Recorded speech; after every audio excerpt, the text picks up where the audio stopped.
자, 이번 시간에는 실기 작업형 시험 투상이 많이 어려우신 분을 위해서 이런 설명을 좀 드려보겠습니다.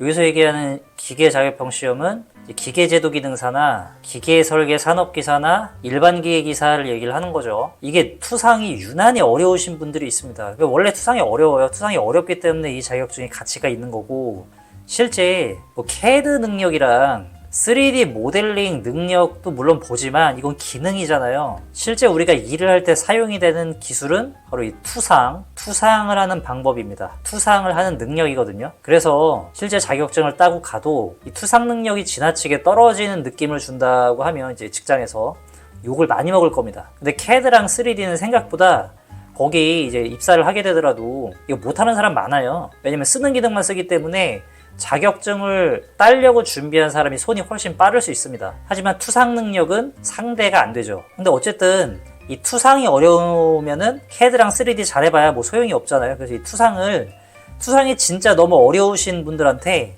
너무 어려워서 죽을 것 같다 그런 분들한테 이런 방법이 그나마 좀 도움이 될 수 있다고 좀 판단이 들고, 그리고 작업형 시험에 이제 저 같은 경우에는 저도 강의를 하지만 이제 강의를 들어도 이 투상 같은 경우는 자기가 열심히 해봐야 되거든요. 그럴 때 잘 안 될 때 이런 방법을 쓰면 좋겠다, 이런 설명을 드리거든요. 거기에 대해서 좀 설명해 볼게요. 시험을 보러 가시게 되면 물론 연습할 때도 마찬가지고 시험지를 받게 되는데, 저 이제 이렇게 보면은 처음에는 이게 동력 전달 장치가 쉬우신 분도 있고 어려우신 분도 있는데, 일단 어려운 분이라고 가정을 하고 제가 설명을 드려볼게요. 이게 문제도구, 그다음에 이게 2D죠. 그다음에 이게 이제 3D가 되는데, 보통은 아마 이렇게 생각을 하실 겁니다. 이게 이제 문제란 말이에요. 이게 문제이기 때문에 이거를 보고서는 내가 최대한 투상을 해서 요거를 그려가지고 2D를, 3D를 그리는 거죠. 3D를 그리고 2D를 이제 그리고 이런 식으로 가게 되는데, 일반적으로는 이제 뭐 객관식 문제, 실제 필기 시험 같은 거 공부할 때는 그런 식으로 하는 게 맞죠. 문제 내가 풀어보고 해설 보고, 아 이게 아니었구나, 틀렸구나 하고선 해설로 공부하고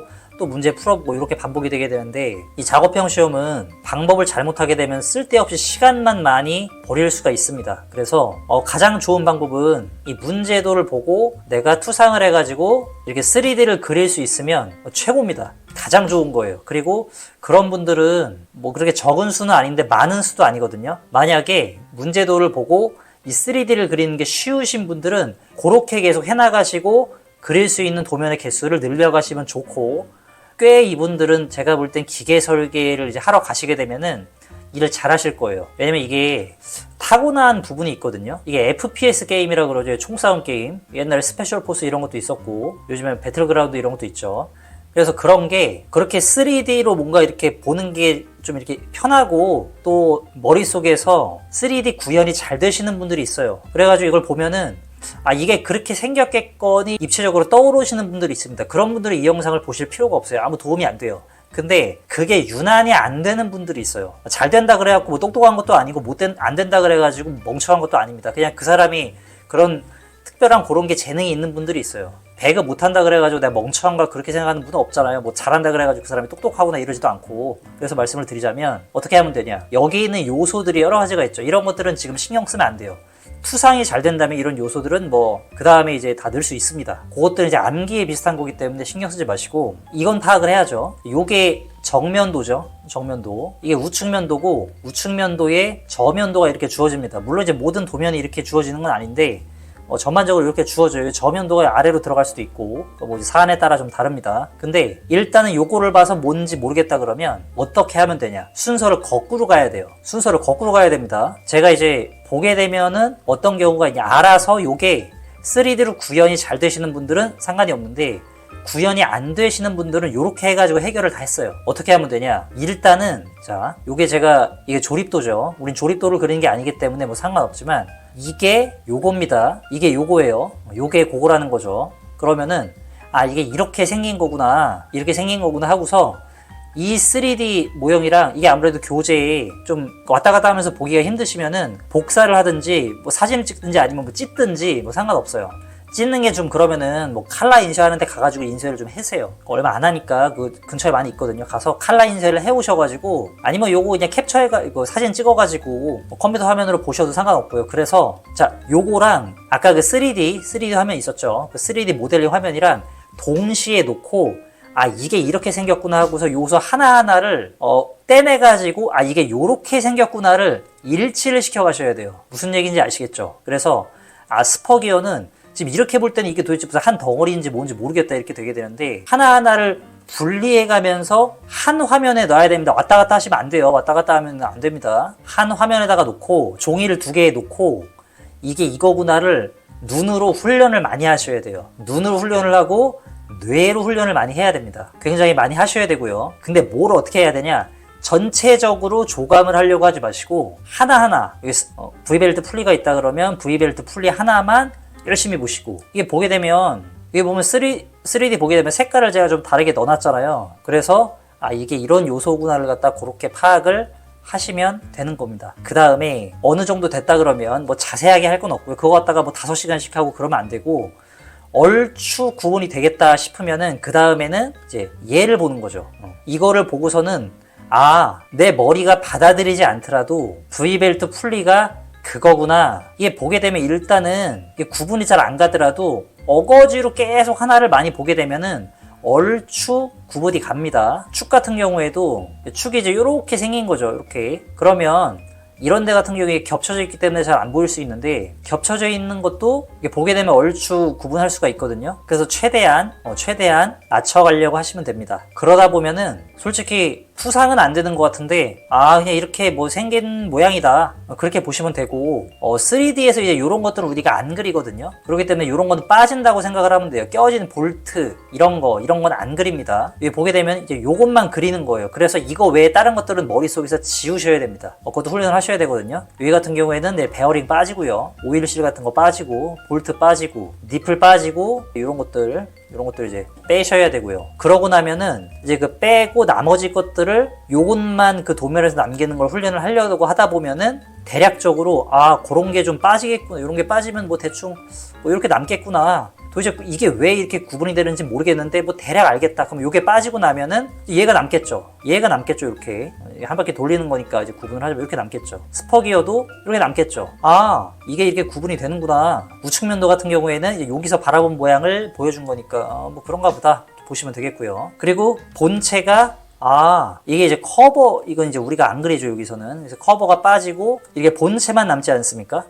이게 보라색이 안 보이죠? 걔를 뺀 본체입니다. 그래서 본체가 얘가 이제 빠지게 되겠구나, 여기가 본체가 되겠구나, 대략적으로 그거 정도만 일단 구분을 합니다. 그거 정도만 구분을 하고 이 세부적인 요소들은 뭐 제가 지금 다 설명드리긴 그렇고 강의를 보면 설명을 하는데 투상을 하는 방법에 대해서만 설명드리는 거예요. 그래서 일단은 요 1번, 2번, 3번, 4번이 머릿속에서 구분이 돼야 돼요. 구분이 돼야 되고 그 다음에 합쳐지면 대충 이렇게 나오는구나, 이 정도. 그 정도를 보신 다음에 뭘 하면 되냐, 그거 하기까지 시간이 아주 많은 시간을 투자하지 마시고 집중해서 보시고 대략 요게 구분이 됐다 싶으면 그 다음에 2D를 가지고 그려봅니다. 지금 여기 보면 기하공차도 있고 표면 거칠기도 있고 뭐 주서도 있고 하는데 이런 것들 투상이 안 돼갖고 망하는 거지, 투상이 틀려서 망하는 거지, 이런 것들 몇 개 빠지고 몇 개 틀리게 넣었다 그래서 절대 망하지 않아요. 아예 안 넣었다 그러면 망하죠. 근데 그게 아니라 아예 안 넣은 게 아니라 일부 넣었다 그러면 투상을 잘 해가지고 제대로만 그렸다 그러면 나머지 것들은 좀 부족해도 합격하는데 문제가 없습니다. 왜냐면 우리는 60점 이상이면 합격이잖아요. 뭐 일반 기계기사는 뭐 이제 필답형이랑 합쳐지니까 좀 차이가 있지만 기계제도 기능사나 기계설계 산업계산 60점 이상이면 합격이고 실상은 투상이 잘 됐다 그러면 웬만해가지고는 70점 넘게 줍니다. 그래서 일반 기계기사 해도 필답형이랑 합쳐서 떨어질 일이 별로 없어요. 그래서 제가 앞서 말씀드린 그것들 해주시고 이런 것들은 다 나중입니다. 이런 것들 다 나중이에요. 뭘 해야 되냐, 이거를 가지고 예를 들자면 여기 있다 그러면 일단은 사람이 이게 신기한데 이거를 여기 치수가 다 나와 있잖아요. 그러면은 이걸 가지고 그냥 3D 모델링해서 그려보세요. 뭐 인벤터가 될 수도 있고 솔리드웍스가 될 수도 있고 한데 일단 요거를 그려보세요. 스퍼기 얼굴이라는 게 아니고 2D를 보고 그려보시면은 그려보시고 나면 신기하게도 이렇게 나오겠죠. 그러면 이게 잘 보여요. 물론 이제 그것만 잘 보입니다. 나머지는 안 보여요. 그럼 그 다음에 뭐 하면 되겠죠?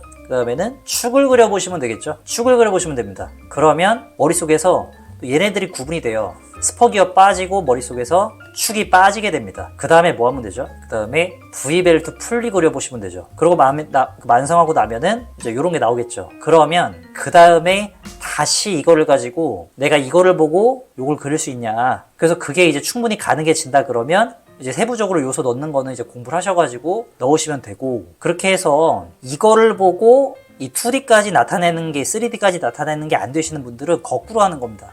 이미 투상을 다 할 줄 알아요. 그 상태에서 뭐 요거 스퍼기어를 그리든지 V벨트를 그리든지 KS 규격 보는 것도 내가 투상이 된다 그러면은 실은 이제 보고 하는 거니까 어려울 게 없죠. 그렇게 하시고 이런 거 그리는 거 중요한 거 아닙니다. 본체 그리는 거, 이 본체 요소들 하나도 안 중요해요. 여기 들어가는 요소들 이거 다 할 수 있습니다. 이거 못해갖고 떨어질 일은 없어요. 투상이 틀렸다 그러면 망하는 거죠. 그리고 투상을 완벽하게 할 수 있는데, 투상을 하는데 시험 시간이 5시간인데 투상하는데 4시간 걸렸다. 그럼 망하는 거죠. 투상을 빠르고 정확하게 했다 그러면 여기 있는 요소들이 몇 개 빠져도, 하다못해 치수 몇 개 빠져도 합격하는데 문제 없어요. 그래서 그거를 많이 연습을 하셔가지고 그거를 빨리 할 수 있게 많이 하셔야 되고, 동력 전달 장치를 하셨다 그러면 그 다음에 뭐 드릴지그를 해본다든지, 드릴지그도 보면 이게 뭐야 도대체 내가 왜 해야 돼? 뭐 이런 생각이 들 건데, 이제 이렇게 생긴 거거든요. 이렇게 생긴 건데 이게 보면 그렇게 복잡하진 않아요. 실은 이제 투상만 좀 할 줄 안다 그러면 이 드릴지그 이런 치공구가 동력 전달 장치를 보다 더 쉬울 수 있는데, 이 보게 되면 이거 별거 없거든요. 조금만 할 줄 아시면은 그냥 깍두기예요. 그리고 동력 전달 장치보다 훨씬 단순하죠. 그래서 그런 식으로 투상이 어려운 분들한테 투상에 대해서만 설명을 드리는데, 그거를 정확하게 틀리지 않게 그 다음에 나머지 요소 넣는 걸 해야 됩니다. 생각보다 이 요소 넣는 거 시간 지나면 어렵지 않아요. 공부를 안 하면 당연히 어렵죠. 근데 공부를 한다는 가정하에 이런 게 그게 그리 어렵지 않습니다. 투상이 문제예요. 투상. 그리고 이거는 여러분이 실제 일을 하러 가실 때 직장 상사들이 원하는 능력은 투상 능력이라고 보시면 돼요. 뭐 아주 잘하기를 기대하진 않고 얼추 좀 되기를 바라는 거죠. 그리고 투상이 잘 된다 그러면 웬만한 어려운 게 나와도, 안 그려본 게 나와도 얼추 그려서 합격을 하실 수가 있습니다. 그래서 제가 이렇게 말씀을 드렸으니까 동력 전달 장치, 치공구, 동력 전달 장치는 이제 대부분 비슷하게 생겼는데 치공구는 좀 다르게 생겼잖아요. 그래서 동력 전달 장치랑 치공구 중요한 거 몇 개 선정을 하셔가지고, 저희 교재 같은 경우에는 이제 동력 전달 장치 뭐 1, 2, 3, 드릴지그 뭐 1, 2, 3, 뭐 클램프 이런 식으로 해보시든지 뭐 다른 교재를 해도 상관없고요. 그렇게 해서 역순으로 공부를 하시면은 투상이 안 되더라도 이거를 보고서는 3D가 안 떠오르셔도 일단 그려보고 나면은 하기가 쉽다는 거, 그렇게 아시고 그렇게 연습을 해주시면은 지금 시간, 이제 시험이 얼마 안 남았다고 하기는 그렇지만 어쨌든 시간이 많이 안 남았잖아요. 그래서